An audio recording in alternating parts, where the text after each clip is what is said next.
नमस्कार, आप देख रहे हैं सी न्यूज भारत और मैं हूं आपके साथ पवन शर्मा। सी न्यूज भारत पर वक्त है न्यूज बुलेटिन का। इस न्यूज बुलेटिन में बात करेंगे बदायूं की, जहां 2 महीने से लापता व्यक्ति का पुलिस नहीं लगा पाई पता। आगे चर्चा करेंगे बालाघाट की, जहां राशन लेने आई 14 लाख की इनामी महिला नक्सली को पुलिस ने किया गिरफ्तार। इन तमाम खबरों पर बात होगी विस्तार से, तो आइए शुरू करते हैं खबरों का सिलसिला। फिलहाल इस न्यूज बुलेटिन में खबर बदायूं से है, जहां 2 महीने से लापता व्यक्ति का पुलिस नहीं लगा पाई कोई सुराग। लापता व्यक्ति का पुत्र बिलसी थाना पुलिस से गुहार लगा रहा है। पुलिस ने गुमशुदगी दर्ज कर व्यक्ति को तलाश करना शुरू कर दिया है। ये मामला बिलसी थाना क्षेत्र के बांस बरोलिया गांव का है। मनोज नाम है जी मेरा। बांस बरोलिया। क्या मामला है? मामला ये है सर जी, हमारे पिताजी गए हुए हैं 11 जुलाई से गए हुए हैं और 2 महीने करीब हो गए। हम सब तरफ देख भी रहे हैं, थाने में भी रिपोर्ट लिखा दी है और उनका कोई भी पता नहीं लग पा रहा सर। और जैसे भी किसी को कोई पता लगता है प्लीज़ बताएं हमको। अभी कहाँ पर आए हैं आप? मैं बिलसी थाने आया हूँ सर। क्या नाम है पिताजी के? सत्यपाल प्रजापति सर। मेरा नाम मनोज है जी। मेरा नंबर भी डाल देना सर इसमें, जो किसी को भी पता लगे कुछ भी तो वो प्लीज़ करके बताएँ। बहुत दिक्कत है सर, जो भी बात अगर किसी को पता लगे। वैसे बताया गया है कि हरिद्वार जाते हैं, वो ज़्यादातर हरिद्वार की साइड ज़्यादा जाते हैं। अगर किसी को भी कोई भी चीज़ पता लगती है तो प्लीज़ हमें बताएं। बहुत दिक्कत में है जी। कौन सा थाना है? हमारा बिलसी, जिला बदायूं, गांव बांस बरोलिया है जी। बदायूं से सी न्यूज संवाददाता नईम की रिपोर्ट। बालाघाट जिले के थाना बेहर क्षेत्र से परस्सा टोला चिचरंगपुर में हक फोर्स के जवानों ने एक नक्सली महिला को गिरफ्तार करने में सफलता हासिल की है।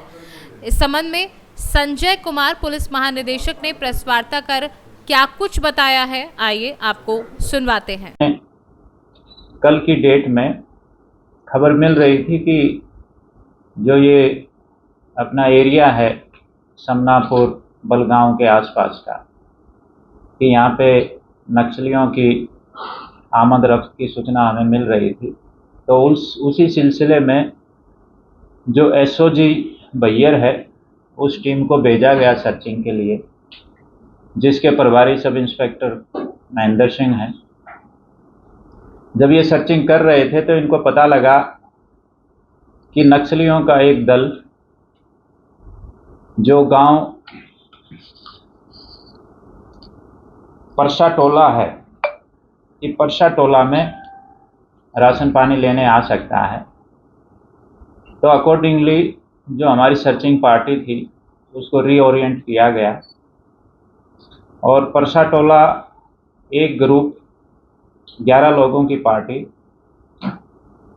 परसा टोला गांव के पास लगाई गई और दूसरी 12 लोगों की पार्टी उससे आधा किलोमीटर दूर जंगल में लगाई गई।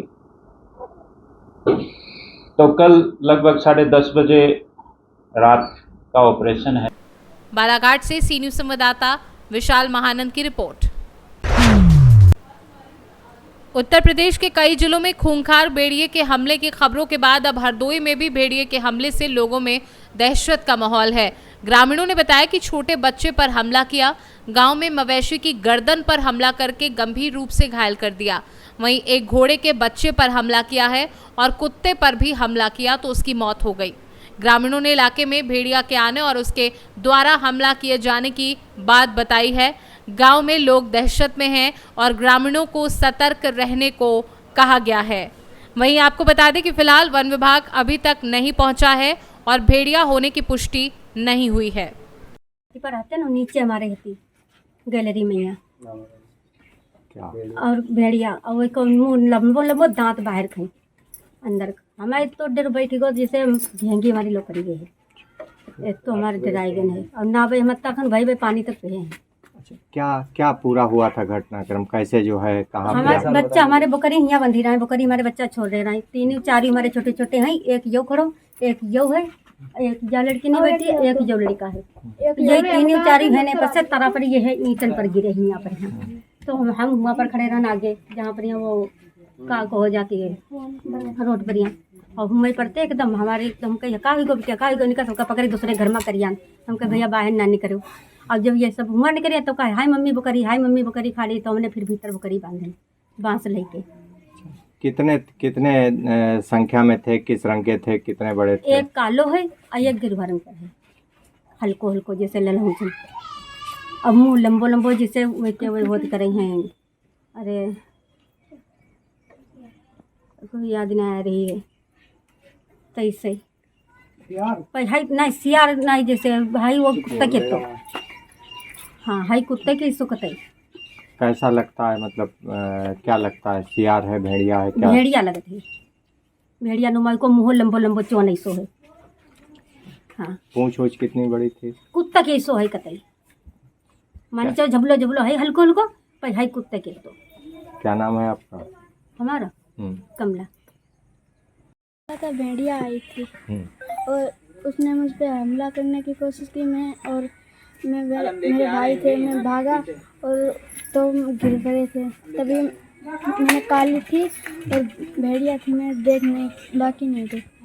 कितना बड़ा वगैरह था, क्या देखा था? बड़ा इतना। फिर कैसे भागे तुम अंदर, कैसे बचे? हम अपने चाचा के घर भागे थे। मम्मी कहने लगी क्या है, मम्मी की मम्मी भेड़िया है। तभी मम्मी ने मुझको चाचा के घर कर दिया और फिर अपना भगाने, और फिर मेरे भैया आ गए। भैया 10-20 लोग भगाने गए, तब फिर शाम को आ गया था मैं। हरदोई से सी न्यूज संवाददाता जितेंद्र कुमार की रिपोर्ट। मिर्जापुर क्षेत्र की सुहागिन महिलाओं ने तीज के अवसर पर पति की दीर्घायु की कामना के लिए शुक्रवार को व्रत उपवास रहकर शिव पार्वती की पालथी पूजन किया। ऐसी मान्यता है कि भाद्र मास के शुक्ल पक्ष की तृतीया तिथि को शिव पार्वती के पूजन का बहुत बड़ा विधान है। व्रती महिलाएं दिन भर व्रत उपवास रहकर भगवान शिव की मिट्टी की मूर्ति मां पार्वती के साथ बनाकर उनका पूजन शाम को विधि विधान से करती हैं तथा उन्हें बेलपत्र, चंदन, फल, फूल, मीठा आदि चढ़ाकर उन्हें प्रसन्न कर पति के दीर्घायु की कामना करती हैं। मान्यता है कि इस पूजन से पति की आयु तथा पुनर्जन्म में इच्छित पति की प्राप्ति होती है। इसी त्योहार से जुड़ा हुआ महिलाओं का ऋषि पंचमी मेला क्षेत्र के लिए ऐतिहासिक एवं महत्वपूर्ण मेला है, जो रविवार को दुर्गा मंदिर पर मनाया जाएगा। ये तीज का व्रत क्यों रखा जाता है, इसका महत्व क्या है? ये तीज का व्रत शिव जी पार्वती जी ने शिव को प्राप्त करने के लिए रखा था, जो कि हम महिलाएं भी अपने पति के दीर्घ आयु के लिए ये व्रत रखते हैं। ये व्रत बहुत कठिन है। इसमें 24 घंटा अन्न जल का त्याग करके रखा जाता है। इसमें पत्नियां अपना तैयार होके माता पार्वती और शिव जी की पूजा करती हैं। पूजा करके और निवेदन करती हैं कि हे माँ, जैसे आपने अपने पति को दीर्घायु के लिए आशीर्वाद पाया है, उसी तरह हम लोग को भी प्राप्त हो। इस व्रत में सारे महिलाएं इकट्ठा होती हैं। पंडित जी आते हैं, कथा करते हैं, हम लोग कथा सुनते हैं, फिर वहाँ पे पूजा उजा करके दान दक्षिणा दे के घर आते हैं। अपने पतियों का पैर छू के उनका आशीर्वाद लेते हैं और फिर अगले दिन उसका दूसरा कार्य किया जाता है। उसको अगले दिन हम लोग फिर पति को का पैर छू के भगवान की पूजा करके फिर अन्न जल ग्रहण करते हैं। क्या नाम है आपका? मेरा नाम अर्चना ग्रहरी है। मैं अरोरा मिर्जापुर में रहती हूँ। ये तीज व्रत का महत्व क्या है? ये कितने घंटों का ये व्रत होता है? महिलाओं इसके लिए क्या मन्नत मांगती हैं? अपने पति की दीर्घ आयु के लिए यह व्रत किया जाता है। यह व्रत जो है प्राचीन काल से चला आ रहा है। माता पार्वती जी इस व्रत को जो है बहुत दिनों तक की 12 वर्ष तक बेलपत्र जो है धूम्रपान किया, 64 वर्ष तक बेलपत्र खा करके तपस्या किया। उसके बाद भगवान शंकर को प्राप्त किया। तो यह व्रत जो है अखंड सौभाग्य के लिए 24 घंटे तक महिलाएं व्रत रहती हैं बिना अन्न और जल का। इसके बाद जो है प्रातः काल व्रत का पारायण करने के बाद अन्न ग्रहण करती हैं। जैसे पार्वती जी अपने शिव जी के दीर्घायु के लिए, शिव जी को पाने के लिए इस व्रत को किया, उसी प्रकार से अपने पति की दीर्घायु के लिए महिलाएं जो है करते हैं। मिर्जापुर से सी न्यूज संवाददाता अनिल केशरी की रिपोर्ट। रोहतास जिला पहुंचे मंत्री जीतन राम मांझी ने बढ़ते अपराध को राजनीतिक साजिश बताया है। मंत्री जीतन राम मांझी ने कहा कि बढ़ते अपराध में राजनीतिक साजिश है। उन्होंने कहा कि रोहतास समेत बिहार में बढ़ते अपराध राजनीतिक साजिश है। और क्या कुछ कहा जीतन राम मांझी ने, आइए आपको सुनवाते हैं। देखिए, इस बात से मैं भी सहमत हूँ कि रोहतास जिला हो या जो बिहार, जो छिटपुट घटनाएं हैं कुछ बढ़ी है। इसके पीछे कहीं ना कहीं हमको कुछ राजनीतिक गंध भी लगती है। एकाएक कुछ इस तरह से बढ़ जाना, घट जाना, ये पछता नहीं है। कोई कैसे तो 14 करोड़ की आबादी है, मल्टीफेरियस यहाँ की समस्याएं हैं, उसे घटनाओं का होना कोई बड़ी बात नहीं है, घटनाएं हो सकती हैं। लेकिन एक बात जरूर है, महागठबंधन के हम अंग हैं। रोहतास से सी न्यूज संवाददाता पंकज कुमार की रिपोर्ट। फिलहाल इस न्यूज बुलेटिन में इतना ही। देश दुनिया की तमाम खबरों के लिए देखते रहिए सी न्यूज भारत। हर खबर आपके साथ, आपके हाथ।